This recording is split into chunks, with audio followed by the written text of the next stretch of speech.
اسی طرح جو ہے اب آئیے عشرہ ذوالحجہ کی طرف جاتے ہیں اور اپنی بات کے خاتمے کی طرف جا رہا ہوں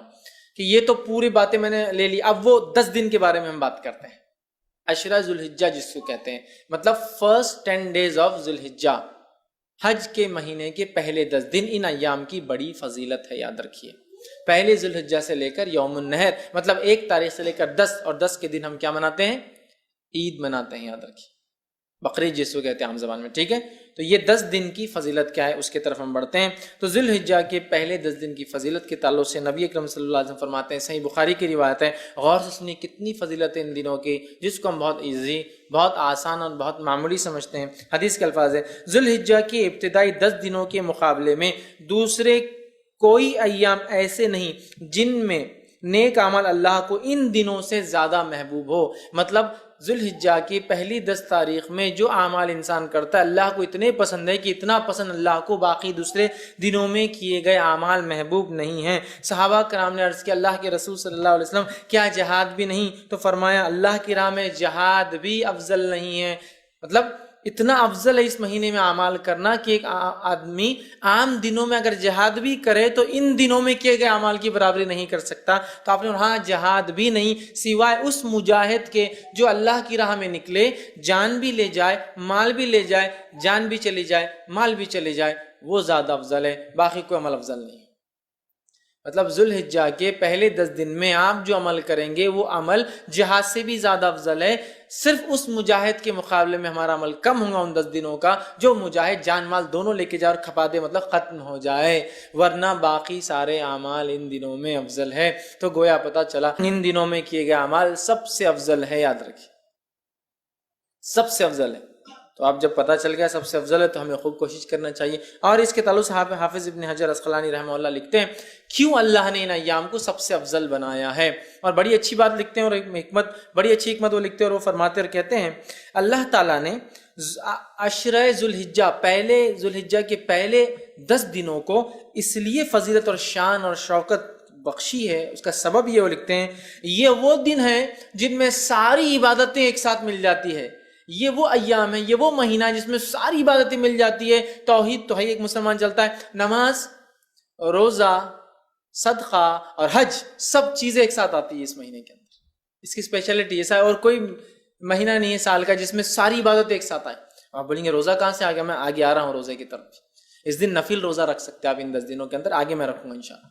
چونکہ ساری عبادتیں وہ کہتے ایک ساتھ مل جا رہی، سب سے افضل اعمال ہے، تو ظاہر سے صدقہ بھی سب سے افضل اسی مہینے کا ہے۔ تو وہ کہتے ہیں چونکہ سارے اعمال ایک ساتھ مل جا رہے ہیں، توحید تو ہے ہی، نماز ہو جا رہی ہے، روز انسان پڑھتا ہے، روزہ بھی ان ایام کے اندر ہے، پہلے تاریخ سے لے کر 9 تاریخ تک روزہ رکھنا یہ سنت، اور اللہ کے رسول ہمیشہ رکھتے تھے ہر سال یہ روزے، فرسٹ 9 روزے ذوالحجہ کے،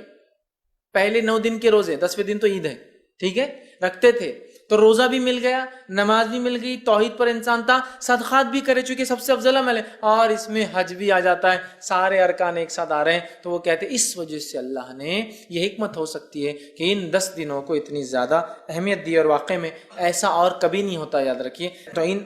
ایام میں ہمیں خوب سے خوب زیادہ زیادہ عمل کرنا چاہیے۔ اب وہ جو تکبیرات وغیرہ میں نے کہی تھی روک دیا تھا، ایام تشریق میں کرنا ہے، اب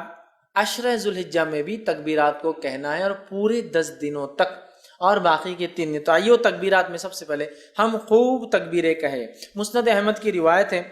آپ سے فرماتے رہے کہتے ہیں ان 10 دنوں میں، مطلب ذوالحجہ کے پہلے عشرے میں کے مقابلے میں دوسرے کوئی ایام ایسے نہیں جن میں نیک اعمال اللہ کے یہاں زیادہ درجے والے ہو، لہٰذا ان دنوں میں کثرت سے اللہ کی وحدانیت بیان کرو، اللہ کی بڑائی بیان کرو، اور اللہ کی حمد بیان کرو۔ ان 10 دنوں سے زیادہ عمل اللہ کو کوئی پسند نہیں، لہٰذا اللہ کی وحدانیت، ایک ہونا بیان کرو، اس کی توحید بیان کرو، اور اس کے تعلق سے آپ آگے فرما رہے ہیں اس کی جو ہے بڑائی، اس کی تکبیر بیان کرو، اور اس کی حمد بیان کرو،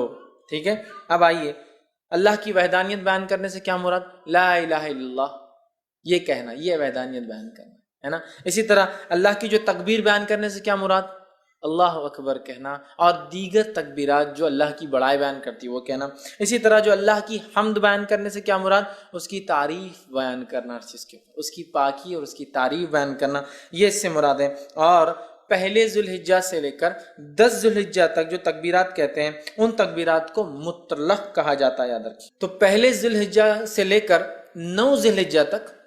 جو تکبیرات انسان بیان کرتا ہے اسے تکبیر مطلق کہتے ہیں، مطلب وہ تکبیریں جو مطلق ہیں، اور 10 ذی الحجہ سے لے کر 13 جو تکبیر بیان کرتی ہے اس کو کہتے ہیں تکبیر مقید، وہ قید ہوتی ہے کسی عمل کے ماتحت چلتی ہے، یاد رکھیے۔ تو یہ تکبیرات ہیں۔ اب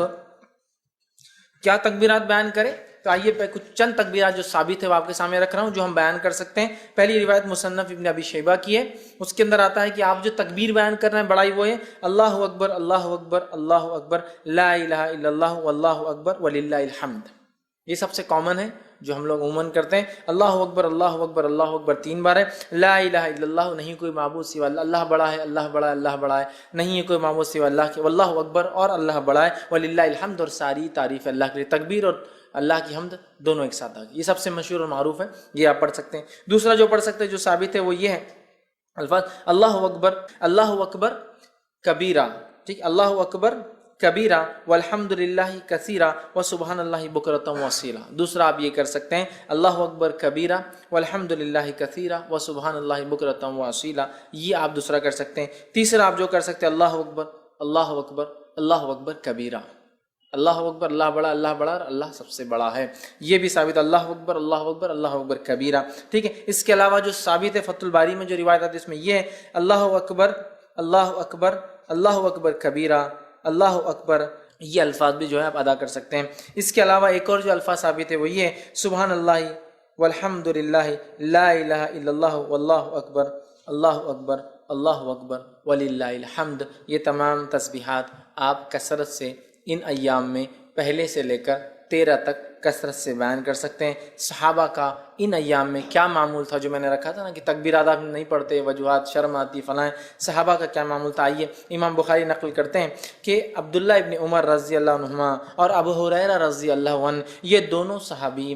جو ہے ان 10 دنوں کے اندر بازار کی طرف جاتے اور بازار میں جاتے اور اتنے زور سے تکبیر کہتے ہیں کہ لوگ بھی ان کی تکبیرات کو سن کر وہ بھی تکبیر کہتے ہیں۔ اب اگر ہمارے دور میں کوئی تکبیر بولتا گیا تو وہ ایک تو پاگل ڈکلیئر ہو جائیں گا، ایکسٹرا آرڈنری، حد سے زیادہ کہیں کو دکھاوا کر رہے بھیا تم، یہ کرنا والی چیز ہے۔ اگر یہ دکھاوا ہوتی تو صحابی کبھی نہیں کرتے تھے، یہ کرنے والے اعمال، تو یا تو وہ ہو جائیں گا یا تو پھر اللہ کا ولی ڈکلیئر ہو کے عام لوگوں سے بڑا ہو جائے گا، اللہ کا ولی بھائی ہم نہیں کر سکتے، نیکسٹ آگے یہ ہو جائے گا معاملہ۔ صحابہ نکلتے تھے اور اتنی زور سے بولتے تھے کہ سننے والے غفلت میں ہیں، بازار میں لوگ مارکیٹ میں بھول گئے، ارے یاد آ گیا ذوالحجہ چالو ہے اور اس کے اپن نہیں بولو تکبیرات بیان، تو اتنی زور سے بیان کرتے ہیں کہ لوگ ان کی تکبیرات سن کر تکبیر بیان کرتے ہیں۔ عبداللہ بن عمر رضی اللہ عنہ کے تعلق سے آتا کہ مینا میں اپنے خیمے میں، مطلب حج کے لیے جاتے، مینا میں اپنے خیمے میں اتنی زور سے تکبیر بولتے کہ آواز مسجد میں چلی جاتی تو مسجد والے تکبیر بولتے، مسجد والے تکبیر بولتے تو آواز بازار میں چلی جاتی تو بازار والے تکبیر بولتے، اور چنانچہ روایت میں آتا ہے کہ مینا تکبیرات سے گونج اٹھتا تھا، بخاری کی روایت ہے، مطلب وہ یہاں بولتے تو مسجد والے سن لیتے، مسجد والے بولتے تو بازار والے سن لیتے، بازار والے بولتے تو اتنی زور سے آواز ہوتی کہ پورا مینا آواز سے گونجتا تھا لوگوں کی تکبیرات لوگ بیان کرے، جیسے حج میں ہوتا ہے نا، تو یہ حج میں تو کرنا ہی ہے، بازار میں بھی کرتے تھے، مطلب یہ حج کو نہیں کہتے شروعات میں، بازار میں بھی کرتے چلتے پھرتے۔ تو ہمیں خوب تکبیرات اس مہینے میں بالخصوص 1 سے لے کر 10 اور 10 سے لے کر 13 تک بیان کرنا ہے۔ تو اسے پتہ چلا کہ ہمیں چلتے پھرتے اٹھتے بیٹھتے ان میں تکبیرات باواز بلند زور سے بیان کرنا ہے، اور عورتیں چونکہ وہ زور سے نہیں کر سکتی تو وہ پست آواز میں ہلکی آواز میں اپنے گھروں میں کریں گی۔ ہاں اگر گھر میں غیر محرم کے سننے کے ڈر نہ ہو تو عورتیں بھی بلند آواز میں تکبیرات پڑھیں گی۔ سمجھ لیجیے گھر میں صرف محرم ہے، بھائی ہے، والد ہے، بچے ہے، سگے بھانجے بھتیجے محرمات، تو عورت تیز بول سکتی ہے، لیکن ڈر ہو کہ غیر محرم سنیں گے تو پھر پست آواز میں بولیں گے، لیکن عورت بھی بولیں گی، اور میں تو کہتا ہوں عورت ہی پہلے بولے تو پھر بچے بھی بولیں گے، بچے تو ماں سے ہی سیکھیں گے نا، بہرحال تو عورت بھی بول سکتی ہے، ٹھیک ہے۔ اسی طرح جو ہے تکبیرات کے علاوہ ان ایام میں ہمیں کیا کرنا ہے، تو ان ایام میں ہمیں روزے رکھنا ہے۔ کون سے؟ عشرہ ذوالحجہ، پہلے ذوالحجہ کے پہلے عشرے کی بات چل رہی ہے وہ ہماری، تو اس میں کیا کرنا ہے؟ تکبیرات کے علاوہ روزے رکھنا ہے۔ نبی اکرم صلی اللہ علیہ وسلم کے تعلق سے آتا ہے، صحیح مسلم کی روایت ہے، مجھے اللہ تعالیٰ سے امید ہے کہ اس دن کا روزہ 9 ذوالحجہ 1 سال پچھلے اور 1 سال اگلے گناہ کا کفارہ بنے گا، تو 9 ذوالحجہ کو تو رکھنا ہے، یہ غیر حاجی کے لیے، حاجی نہیں رکھیں گا۔ اس کے علاوہ ان مہینے کے اندر جو روزے آپ رکھیں گے اس میں ایک روزہ جو مشہور اور معروف ہے وہ یہ ہے، جس کے تعلق سے روایت اس طرح سے آتی ہے، سنن ابو داؤد کی روایت ہے کہ آپ سے کی زوجہ مبارک جو ہے ایک زوجہ فرماتی اور کہتی ہے کہ نبی اکرم صلی اللہ علیہ وسلم جو ہے ذی الحجہ مطلب 9 ذی الحجہ کا روزہ، اس کے بعد جو ہے یوم عاشورہ کا روزہ، ہر ماہ کے 3 روزے، اور ایک روایت میں ذی الحجہ کے پہلے 9 روزے، 9 ذی الحجہ عرفے کا روزہ، اور جو ہے 10 محرم کا روزہ، اور ایام 20 مہینے کے 3 روزے کبھی نہیں چھوڑتے۔ اور ایک روایت میں الفاظ ہے آپ صلی اللہ علیہ وسلم پہلے 9 روزے ذی الحجہ کے پہلے مطلب پہلے عشرے کے پہلے 9 دن کے روزے، اور 10 محرم کا روزہ، اور اسی طرح ایام 20 مہینے کے 3 دن 13، 14 اور 15 یہ روزے کبھی نہیں چھوڑتے۔ تو اس روایت میں 9 روزے کے تذکرہ ہے، پہلے 9 روزے، تو پتہ چلا اس مہینے میں روزے بھی رکھنا چاہیے۔ مسند احمد کی روایت ہے، آپ نے فرمایا کہ تعلق سے آتا ہے، فرمایا آپ صلی اللہ علیہ وسلم کبھی 4 کام نہیں چھوڑتے: عاشورے کا روزہ، عشرہ ذی الحجہ کے 9 روزے مطلب پہلے عشرے کے 9 جو ہے دن کے جو ہے فاسٹنگ روزے، اور مہینے کے 3 روزے آپ صلی اللہ علیہ وسلم، اور فجر کی 2 سنتیں، 4 عمل کبھی نہیں چھوڑتے۔ اس میں بھی کیا آ گیا؟ 9 روزے آپ صلی اللہ علیہ وسلم کبھی نہیں چھوڑتے تھے۔ تو عشرہ ذی الحجہ میں روزہ بھی رکھیے، تکبیرات روزہ 9 روزے رکھ سکتے ہیں، 9 نہ بھی ہو پائے تو کم از کم 1 تو ضرور رکھیے، عرفے کے دن کا روزہ، ٹھیک ہے، یہ بھی جو ہے اس میں عمل کرنا ہے۔ اس کے علاوہ چونکہ اس مہینے میں کیے گئے سارے اعمال افضل ہے، لہٰذا نفل نماز کا خوب اہتمام کرے۔ نفل نماز کے فائدے جو آتے ہیں صحیح مسلم کی روایت میں اس طرح سے آتے ہیں: اللہ تعالیٰ کے لیے اپنے سجدوں کو لازم کر لو، بے شک جب بندہ سجدہ کرتا ہے تو اللہ سبحانہ تعالیٰ کہ اللہ جو ہے سجدے کے ذریعے اپنی طرف تیرا 1 درجہ بلند کرتا ہے، اور اس سجدے کے ذریعے تیرا 1 گناہ مٹا دیتا ہے، اور یہ سال کے ہر وقت ہو سکتا ہے۔ تو لہٰذا یہ نفل نماز کے فضائل ہے، تو خوب ان مہینوں میں کیا کریں ہم؟ زیادہ سے زیادہ پہلے تو 9 روزے رکھنے کی کوشش کریں، کچھ نہ تو 1 نفل نمازوں میں اہتمام، فرض تو بہرحال کرنا ہی ہے، اس میں کوئی شک ہی نہیں ہے، نفل نمازوں کا کثرت سے اہتمام، اسی طرح تلاوت قرآن کا کثرت سے اہتمام، اس لیے کہ ہر حرف پہ 10 نیکی ہے، اور اس سے زیادہ کیا بہتر ہو سکتا ہے کہ ہم ذی الحجہ کے پہلے عشرے میں یہ عمل کریں جو سب سے زیادہ افضل عمل ہے، تو آپ وہ کیجئے۔ صدقہ دینا، اس لیے کہ صدقہ ایک بڑا افضل عمل ہے، صدقہ بھی دیجئے، اس لیے کہ اس 10 دن میں کیے گئے عمل سب سے افضل ہے، لہٰذا خوب جو ہے صدقہ آپ کیجئے، اور دیگر جتنی نیکیاں ہو سکتی وہ کریں، اور بالخصوص گناہ کبیرہ سے اور حرام کاموں سے اپنے نفس کو بچائے، بالخصوص گناہ کبیرہ سے اور حرام کاموں سے اپنے نفس کو بچائے، اس لیے کہ محترم اور حرمت والے مہینوں کو پاس اور لحاظ رکھنا یہی ہے کہ اس میں ہم گناہ اور معصیتیں کام نہ کریں، نیکیوں میں اضافہ کریں۔ تو جہاں ہم نیکیوں میں اضافے کی میں بات کر رہا تھا اب تک، تو یہاں گناہوں سے بچنا بھی بہت زیادہ ضروری ہے، اس لیے کہ یہ ایام میں کیے گئے اعمال سب سے زیادہ افضل ہے، لہٰذا خوب نیکی کا ہم اہتمام کریں، اور خوب اپنی نفس کو گناہوں سے بچائے، وہ چاہے ذی الحجہ کا مہینہ ہو یا دیگر اور 3 مہینے، مطلب ٹوٹل 4 مہینے حرمت والے، ان چاروں مہینے کا احترام کرے، حرمت کا پاس و لحاظ رکھے، گناہ اور معصیت سے اجتناب کرے، بالخصوص کبائر سے اپنے آپ کو بچائے، اسی طرح نیکیوں میں اپنے آپ کو آگے بڑھانے کی ہم جو ہے خوب سے خوب جو ہے کوشش کرے، اور بالخصوص وہ اعمال جو اعمال ہمیں بتائے گئے ان ایام میں کرنے کے، ان اعمال کو ہم جو ہے کثرت سے کرنے کی کوشش کریں، زیادہ سے زیادہ نیکی کریں، اور زیادہ سے زیادہ گناہوں سے اپنے نفس کو اپنے آپ کو بچانے کی کوشش کریں۔ اب آئیے آخر بچ چند کلمات کہ ان ایام میں جو مخصوص دن ہیں ان کے کچھ نام آپ کے سامنے رکھ دیتا ہوں تاکہ بات سے واضح ہو جائے۔ جو ہے پہلے